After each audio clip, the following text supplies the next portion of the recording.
Hello guys, so tara tayo magmamatakaw muna. So i-chopera ko muna to guys kasi gagawa muna ako ng caramelize. Since wala dito si Gunting, hindi ko alam kung nasan ito, ibubutas ko sa asukal. So ganito lang yun guys. Yan, maglagay ako ng asukal dito. Syempre, lalagyan natin ng konting tubig. Kunti lang yan guys. So ito guys yung aking ginawang caramelize. Medyo malabnaw pa siya guys. Pero ilagay ko na dito sa ating mga lalagyan para mamaya pag ibinuhos natin yung aking gagawin, diretso na siya. So pwede na rin to. Try natin. Malay mo maging maganda naman. Charis. First time kong gumawa kasi ng ganito sa totoo lang. Ano lang ako, nag-crave lang ako. Sana lang maging maganda ang resulta ng aking ginagawang ito. So nag-YouTube pa ako guys kung paano magganito ha. Kaya watch and learn. Charis. Di ko alam kung ano magandang resulta nito guys. Sana lang maging maganda. Yun lang. Wait lang. So ngayon, eto. Magbasag na ako ng itlog. So aking babatihin yung ating egg. Wait, may nakita akong ano, wala na. Mamaya hanapin kita. Sorry. Batihin ko muna tong maigi guys. So ayan o.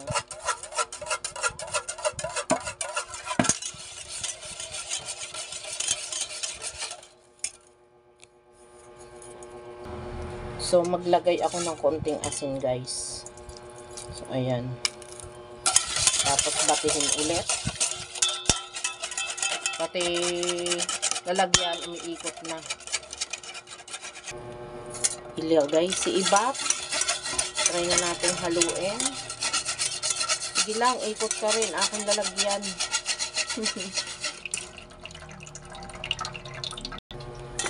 Tapos lagay ko na yung condense. Ayan. So ito may dalawa akong kalamansi o kalamunding. Pipiga natin dito guys para mas masarap. Ayan. Piniga ko na. Malinis naman guys ang kamay ko.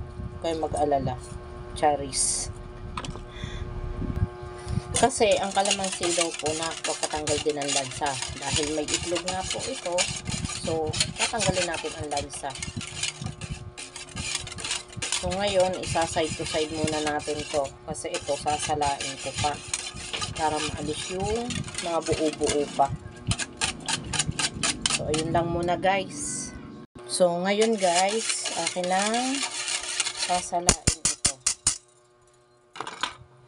Para mamaya, dire-diretso na tayo. So, ayan. Para maging smooth. Sabi nga nila. Diba? Maging smooth. Diba? May nakuha nga. Kasi nilagay ko yung buto at kalamansi. So, ayun lang guys. So, ngayon naman guys, meron akong 4 cups of water. Lagyan ko ng konting asin ulit. Then, itong ating gulaman. Atin nang imimix. Wait lang, wala na naman akong gunting. So, ito yung gulaman. I-mix ko na siya. Then, may asukal pa ako dito tira. I-mix ko na rin. Ayoko rin kasi ng sobra ang tamis.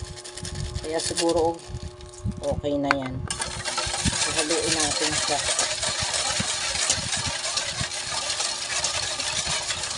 Tunawin ko lang guys. So, ito isasalang ko na guys ha. So, ayan. Hintayin lang natin kumulo siya guys. Siyempre, ating hahalo-haloin pa rin habang iniintay natin kumulo itong ating Mr. Gulaman. Sa totoo lang guys, matagal ko na itong gustong gawin. Ngayon lang talaga natuloy at talagang gusto kong kumain ng matamis.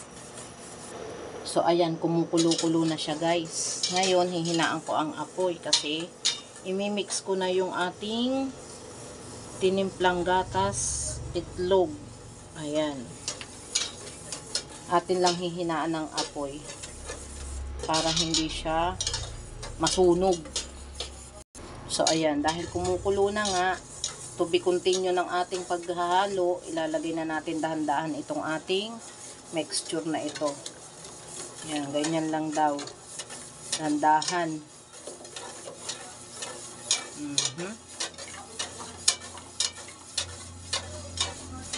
Medyo matagal lang ito guys. Pero, kung ang magiging resulta naman ay maganda at masarap, okay lang.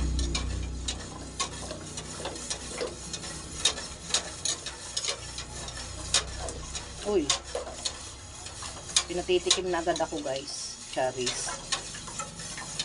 Ayan, nakakangalay din guys. Wala lang ako dito nilagay na pampabango dahil wala din naman akong stock na ganun. So ayan, nailagay ko ng lahat guys. So hahalu-haluin lang natin to. Then pag kumulo na, luto na yun guys. Kaya lang samahin ng apoy lang tayo. Hindi natin pwedeng biglain. So ganito lang ang nagagawa ng jelly flan. So ayan guys, okay na. Kumukulo na siya. Atin ang papatay ng apoy. Ayan. Kaya isasalin ko na to sa aking mga lalagyan. So ito na nga guys. Akin ang isasalin sa mga lalagyan. Ayan. Sana lang maging maganda ang kalabasan nito guys.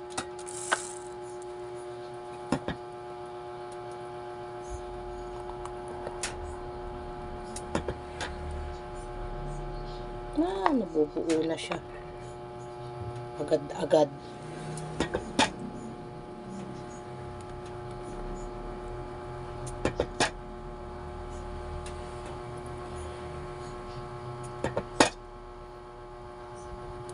Dahil first time ko nga gumawa nito, I hope maging maganda ito guys.